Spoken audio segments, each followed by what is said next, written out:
Hello friends. So, we are at the last leg of our discussion on analysis and interpretation.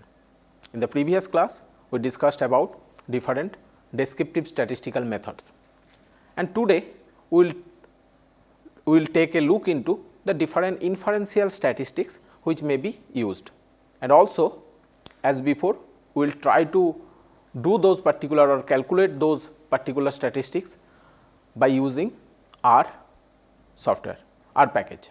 So, now before we go to the useful analyses or useful statistical tools that are part of the inferential statistics, the basic purpose of the inferential statistics is to make conclusion about the or to make inferences about the population based on the sample data.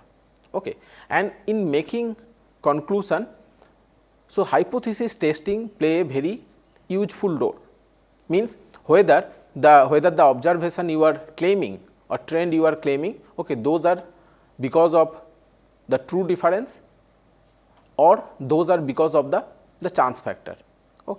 So, that is the basic purpose of the hypothesis testing.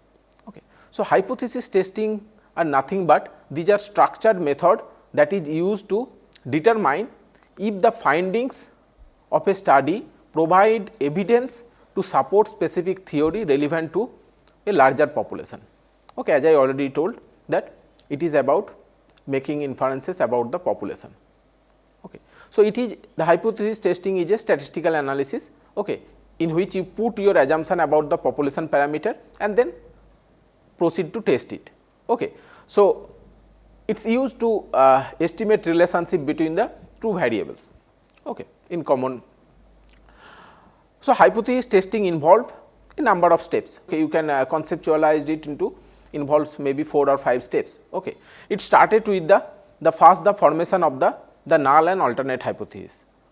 I think you remember that what null hypothesis is or what alternate hypothesis is. We discussed it in detail when we in our discussion on the hypothesis formulation in the first few weeks. So, again to remind you, null hypothesis means it is the hypothesis of no relation, alternate hypothesis means just it is the opposite of the null hypothesis. And the basic intention of the researcher is always to reject the null hypothesis. So, if you reject the null hypothesis, that means you accept the alternate hypothesis and you have a significant result. Then after stating the hypothesis in null hypothesis and alternate hypothesis form, then the next step is the selecting the confidence level. So, or alternatively selecting the significance level. So, confidence level is just opposite to the significance level. So, now generally for the social science researches we set an confidence level of 95%, that means the 5% level of significance.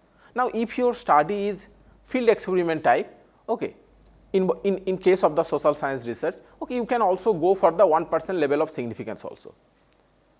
Then the next stage is that which statistical test is best suitable for your hypothesis testing. So, there are a number of tests available for which are suitable for the different type of hypothesis based on your objective. So, then you have to select that which test is useful for testing the hypothesis by looking into the type of data you have, by looking into the distribution of the parent population. That means I am talking about the parametric and non-parametric. So, you have to select the test and then you have to look for the assumption or decision rules that whether that the test you selected. So, all the assumption which are behind for using those tests. So, whether that is being satisfied by your data or not. Then you have to arrive at the or you have to carry out the actual test and you will actually get an test statistics. Now, based on the test statistics you can take a decision whether to accept or reject your null hypothesis. So, now in case most of the statistical software that generally give you instead of test statistics, it generally gives you the p value. So, if you arrive at a test statistics, then you have to use the corresponding table, like if you are using a t test, so there is a t table. So, to look for the critical value whether your test statistics is more or less than the critical value, then you have to make a decision. Okay. Or you can alternatively use the p value. Okay. So, in case of the p value, okay, so if you are conducting a test at the 95% confidence level or 5% of the level of significance, okay, so a p value less than 0.05, okay, that give you the enough evidence to reject your null hypothesis. Okay. If the p value is greater than 0.05, okay, so then you have to accept the null hypothesis, that means you have a non-significant test result. Okay. So, the opposite rule generally apply in test of the critical value. Okay. So, depending on the type of hypothesis you formed, okay, so you have to select the critical value or you have to compare your test statistics with the critical value to arrive at a decision. Okay. Now, the type of test in case of the statistical analysis, okay, there are broadly two type of test. Okay. So, this type of test is decided based on the how the alternative hypothesis is formed. Okay. So, we call them the one-tailed test and two-tailed test. Okay. So, let us have a look into what this one-tailed test and two-tailed test mean. Okay. Now, one-tailed test is also again two type depending on the type of hypothesis you have. Okay. So, first what is one-tailed test? One-tailed test means the alternative hypothesis which you formed that basically specify a direction. Okay. Like maybe you are comparing or your hypothesis is that maybe the gender may not have any effect on the achievement score. Okay. So, now if you tell that in case of gender there are two gender possible, okay, male or female. Okay. So, if you tell that the male have the higher score, okay, in case or higher achievement score than the female, okay, so you are basically specifying a direction. Okay. So, this test we call them the one-tailed test. Okay. So, that means one-tailed test can determine if the mean of a group is greater than the mean of a group 2. Like here we are talking about the achievement test, okay, between the or achievement score between the two gender male or female. Okay. If the male have the higher achievement score than the female, okay, so then to test this type of hypothesis, okay, we generally use the one-tailed test. Now, two-tailed test on the other hand, okay, it does not mention that the alternative hypothesis does not specify the direction of differences. Okay.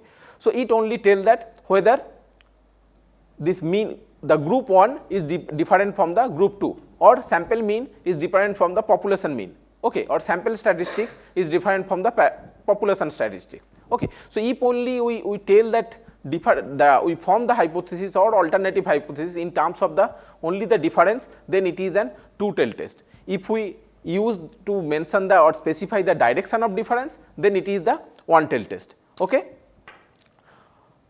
So, now coming to the one-tailed test, again one-tailed test may be the right-handed or right tail or it may be the left tail one-tailed test. Okay. So, now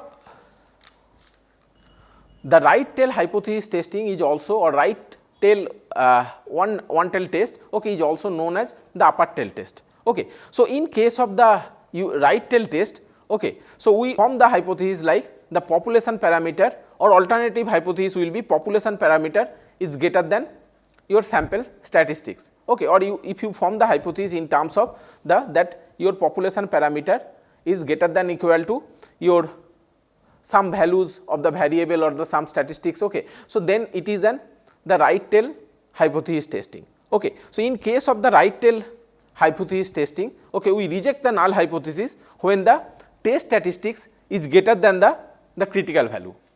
Okay. So, means you reject in case of this particular test, you reject null hypothesis H0 when your test statistic or the value you get by using the this particular test that should be greater than the critical value. Okay. And in case of left, that is just opposite. Okay. Opposite means here the null hypothesis is alternate hypothesis which is it will be in the form that the population parameter lesser than equal to your some values. Okay. Some values. Okay. So, now in case of the this left tail test, you reject the test statistics if it is less than the test statistics if it is less than the critical value. Okay. So, that is the depending on the that whether your alternate hypothesis is more than equal to or less than equal to, you decide the whether it is a right tail test or left tail test. Okay. And next one is the two tail test. Okay. So, in case of the two tail test, the rejection region basically they falls under the two side of the distribution. Okay. So, here if the your test statistics is not equal to critical value, then you reject the null hypothesis. Okay. So, most of the test in case of the social sciences, okay, so that generally fall under the two tail test. Okay. Given this background, okay, so now we will discuss about a number of tools or a number of statistical measures which we use for the analysis of our data. Okay. So, the first, so you remember the difference between the parametric and non-parametric test, and parametric test generally has the higher power, okay, to detect the true differences. Okay. So, that is why our first choice for the statistical test for a testing hypothesis or for any finding any relation, okay, or association is that use of the parametric test. Okay. So, parametric test means you have to determine that whether your variable is distributed normally or not. Okay. So, that means you have to ensure that the normality of the distribution. Okay. So, now to ensure the normality of the distribution of your variable, okay, so you can use a number of measurements, or you can use a statistical test also. Okay. Like that one, some of the crude measurement or some of the crude indication of that the distribution of or the normality of your variable is that mean will be close to the standard deviation. Okay. So, if you draw an histogram, okay, it will be almost similar. Okay. So, there are a number of other parameter also or other benchmark also, okay, like skewness of the distribution should be close to the 0, okay, or you can use the graphical plot like histogram I already mentioned, like you can also develop this box plot. Okay. So, in box plot there are used to be two quartile. Okay. So, it is an example of the box plot. So, these two quartile, okay, so that should be symmetrical. Okay. So, that is also an indication of the normal distribution of your data. Okay. Now, if you draw the normality plot, you also get the roughly a line. Okay. So, now the much better test for the testing the normality of your variable is that use of the statistical test. Okay. So, we generally use the two tests which is known as, either you can use the Kolmogorov-Smirnov test which is known as the KS test, or you can use the Shapiro-Wilk test to test the normality of your normal distribution of your variable. Okay. Now, Kolmogorov-Smirnov test, okay, can be used for the if your sample size is greater than 50. Okay. More general test is the Shapiro-Wilk test. Okay. Both of them can be utilized for the checking the normality of your data. Now, if the variable in the multivariate scenario, so again a number of multivariate normality tests are also there. Okay. So, these particular tests are more suitable for the univariate data. So, in case of the Shapiro-Wilk test, we form the null hypothesis is that H0 is formed like this way, that there is no difference in normal distribution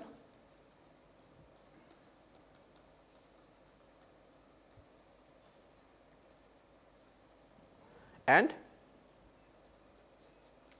no difference in normal distribution and distribution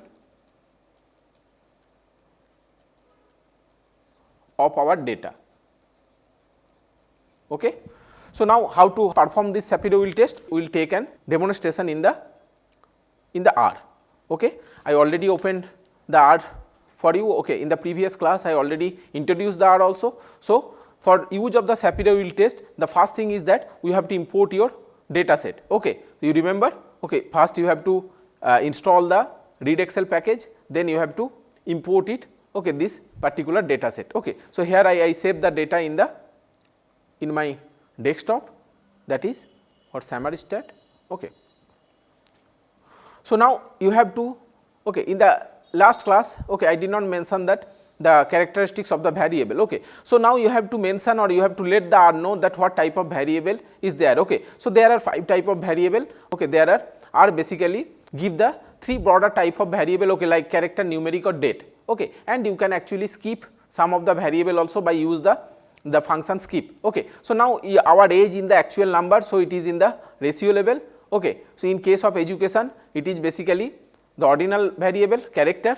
Okay. Our occupation again it is character variable, family size it is in the numeric, farming experiences in terms of year it is numeric variable. Okay. It is numeric variable. Okay. Annual income that is also numeric variable, your knowledge is numeric variable, and gender it is an character variable. Okay. So, instead of putting the values, okay, I put the actual in the string form. Okay. So, now I will import this particular data. Okay. After you import that particular data, what you need to do, you remember, you have to attach the data for analysis. Okay.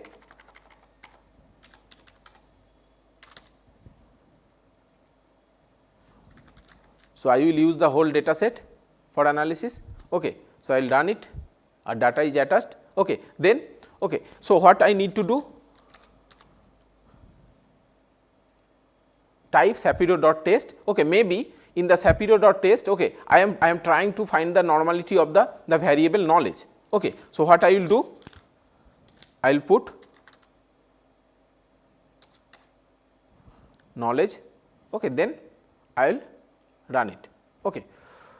So, now this Sapiro will test is giving this p value in terms of, it is not in the number form. You remember what to do. Okay. If you are getting value not in the number form, okay, then you have to use this function options, then SciPen equal to, okay, then you have to run it, then you have to conduct the analysis. Okay. Now, the p value is in the number form. Okay. So, now so what I told, if you are most of the test in the social sciences, that is in the 5% level of the significance. Okay. So, in terms of p value, okay, so for finding that whether to accept or reject your null hypothesis. Okay. So, for rejection of the null hypothesis, it should be less than 0.05 if we are conducting the test at 5% level of the significance. Okay. So, here the p value is the 0.000163. Okay, that means that is less than 0.05. So, we have to reject the null hypothesis. So, what was the null in case of the Sapiro will test? Okay, that there is no difference in the normal distribution and the distribution of your data. Okay, that means you have to accept the alternative hypothesis, there is a difference. Okay. So, that is a two-tail test. That means, okay, this particular variable is not normally distributed.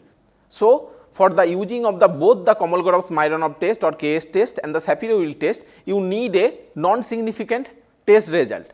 Okay, that means you need to accept the null hypothesis. Okay, that means the p value must be more than 0.05. Okay, so here it is not such. Okay, that means, okay, so the data is not normally distributed. Okay, so now after you ensuring that your data is normally distributed, you can proceed to use a number of statistical analysis tool. Okay, so now the first tool which we mostly use in case of the social science data. Okay, after the mean or simple frequency distribution. Okay, we use the associate. We try to find out association between your socioeconomic variable and the psychological variables. Okay.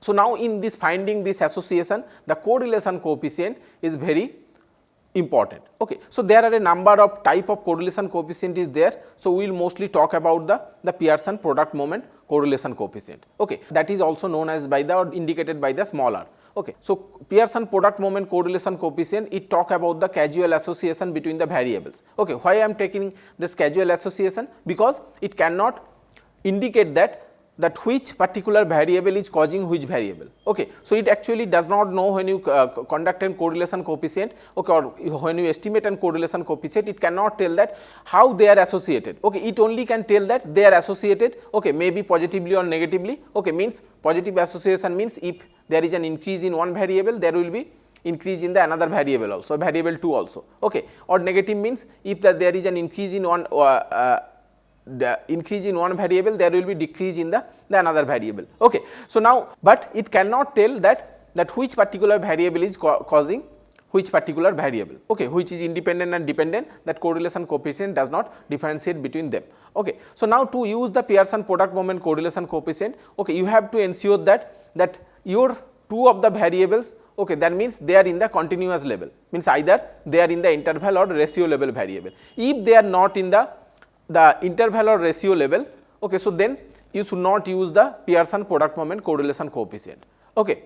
And as I already told that the variables also that they should be normally distributed. Okay. So, there is another type of correlation coefficient, we call them the point biserial correlation coefficient. Okay. So, this type of correlation coefficient we generally used when one variable is in the continuous or that means in the interval ratio level, but other variable may be dichotomous or other variable, okay, maybe they have that is the ordinal. Okay. So, if it is in the ordinal level, you can use the biserial correlation. If it is not in the, it is purely dichotomous, then you use this point biserial correlation coefficient. Okay. But again, for the calculating the correlation coefficient, you have to keep into the mind. So, there should not be any outlier in the continuous variable. Okay. So, if there is an outlier that severely affected the correlation coefficient. Okay. So, now if your variable, okay, both the your dependent and assumed dependent and independent variable are not in the continuous, okay, not a continuous type, or they are not in the interval or ordinal interval or ratio level. Okay. So, it is better to use the chi-square statistics to finding the association between the two of the variable. Now, we will take a look how to calculate or estimate the correlation coefficient in the data in using in the R package, okay, or R program. Okay. So, now already the data is imported here. Now, I told that for calculating different or using different statistical test or different statistical tool. Okay. So, you need to use different packages, and for each statistical calculation there are a number of packages. Okay. You can use any one of them. Okay. So, here I will demonstrate by using the METAN package. Okay. So, you remember before starting an analysis, you have to mention or you have to use this library command to activate that particular package. Okay. So, now this package is already activated. Okay. Now, what we need to do?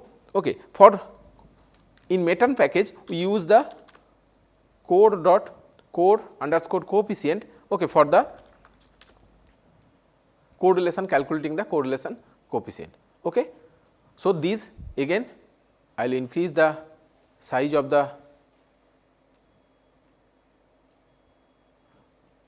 okay. So, now Pearson correlation coefficient, okay, the coefficients are mentioned here. Okay. They will find out in the diagonal side, okay, you will find out the correlation between the same variable which is 1. Okay. So, knowledge as a dependent variable, okay, assume that, okay. So, maybe age has a, what is the correlation between age and knowledge? It is around 0.3191. Okay. Now, we will look into the p value. The p value is that it is 0.013, that is less than 0.05. Okay. That means, okay, this is a significant association is there between the age and the knowledge level. Okay. So, in this way, by utilizing both the R value and the p value, okay, you can tell about what is the status of the correlation coefficient as well as their significance of the correlation coefficient. Okay. So, now also this particular package give you the beautiful plot of the correlation coefficient. Okay. So, now for plotting purpose, what you need to do, first you need to mention or first you need to put this whole table in a different name. Okay. Like instead of direct writing this code.coef, okay, first we will create an object like we are calculating correlation. Okay. Or just create an object like COR for SWIAM. ठीक है. Now, I will use the create the object, then I will use this one. I will use this particular command. Okay. Now, I will plot the created object. Okay. What is the name of this particular table? That is CROS, it is capital CORS SWIAM. Okay. I will run this. So, it give you a plot of the correlation coefficient along with your significance. Okay. Now, it is visible, I think. Okay. So, this way we use this particular package along with the plotting, okay, of the correlation coefficient. Now, the next analysis I already told that the correlation coefficient is not suitable to tell you, okay, that whether which is the independent variable and which is the dependent variable. To find out the magnitude of the effect, you have to use the regression analysis. Okay. So, now regression analysis is used to predict that the value of the variable is based on the value of the another variable. Means if you change some one unit in the independent variable, how much change will happen in case of your dependent variable, and it is estimated by the regression coefficient is basically represented by the beta value. Okay. So, like the correlation coefficient, in case of the use of the regression coefficient also or regression analysis, the variable should be measured in the continuous level. Okay. And there also need to have a linear relationship between the two variables. Okay. So, those are the basic assumption. Apart from that, there are the assumption of the collinearity, there are the assumption of the homogeneity. Okay. So, those things can be measured by using the additional feature like variance inflation factor, Durbin-Watson test. Okay. So, we are not going to discuss in details about those things. Okay. So, because this assumption of the homogeneity is the basic assumption of the many tests, like in case of the regression, in case of the use of the other statistical test like the t-test, ANOVA also. So, that is why I think that we have to specially mention that what test is basically used for the to test that whether the distribution of the variable of the interest is homogeneous across the sample. Okay. So, that is basically done by using the Levin statistics, okay, or Levin's test. Okay. So, like the normality test also, okay, in the Levin statistics you need to have a non-significant test result to basically ascertain that the distribution is homogeneous or not. Okay. If you get a significant test result, that means the distribution is not homogeneous, it is heterogeneous. Okay. So, now coming to the t-test. Okay. So, one of the basic or most used test in case of the testing that whether your population means is different from your sample mean, okay, or whether there are difference between the two particular sample mean is the t-test. Okay. So, sometimes, okay, t and z test they have the similar objective, okay, and but different assumption. Like t-test is used when your sample size is small and when you do not know about the population standard deviation of that particular variable. Okay. If the standard deviation is known, okay, and sample size is more than the 30, then you can use the Z test. Okay. Now, in most of the social science research, okay, the population standard deviation is generally not known, okay, though you may have a sample size which is more than the 30. Okay. So, in that cases, okay, when the population standard deviation is not known, okay, you should use the t-test instead of z-test, though it did not match with the or it did not satisfy the assumption of the smaller sample. Okay. So, now so there are a number of other assumption also for using the t-statistic, okay, like the independence of the observation is there, okay, no significant outliers should be there, homogeneity of variance should be there. Okay. So, now we will quickly take a look into how to calculate this t-test by using your R package. Okay. So, now we already imported the data for the calculating that or calculating the t statistics. You have to use the simple command like t dot test. Okay. T dot test. Okay. Now, then you have to mention that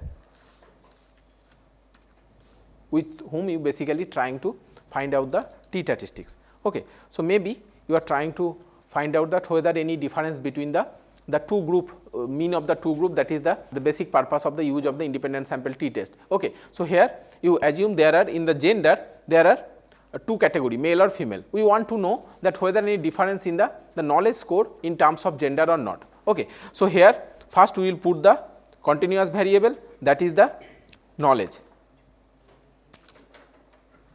Okay. Then what we use?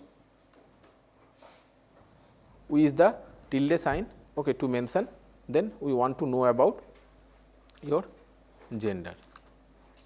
Okay. Then you have to give the command data, you have to mention that from where the data to be, it is for summary stat. Okay.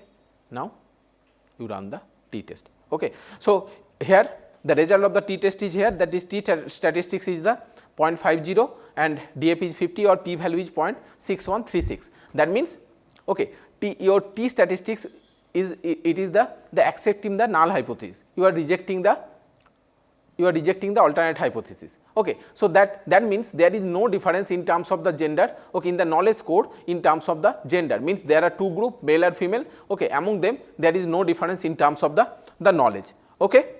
Now, again we will go back to the next test. Okay. So, this independent sample t test is that when you have comparing the mean of a dependent variable between two different group. Okay. Now, if the mean is from the two group, like if it is in the pre-test or post-test condition, we use the pair t-test instead of this independent sample t-test, okay, which is known as the dependent t-test. Okay. Now, the t-test is suitable only for comparing the mean between the two group. Now, you just assume instead of one group there are two group, there are more than two group. Like here we are looking into the difference in terms of the gender, which is male and female. Now, if you try to find out difference in terms of the education, okay, maybe there are respondent up to the 10th or who have the up to 10th level of education, there are respondent who have up to the 12th level of education, some of the respondent may be graduate, okay, some of the respondent are postgraduate, some of the respondent has the higher degree like PhD, postdoc, like that. Okay. So, now there are 4-5 group, you want to know the difference in terms of the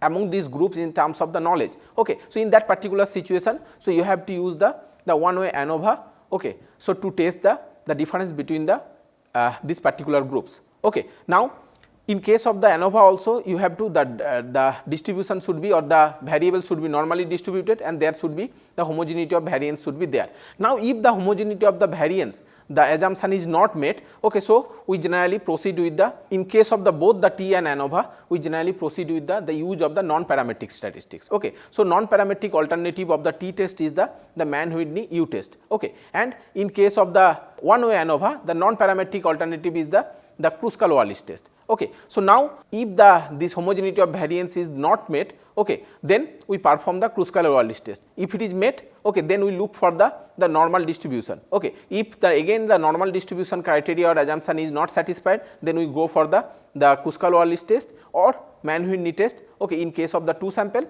and then we go for if it is satisfied, then we go for the one-way ANOVA. Okay.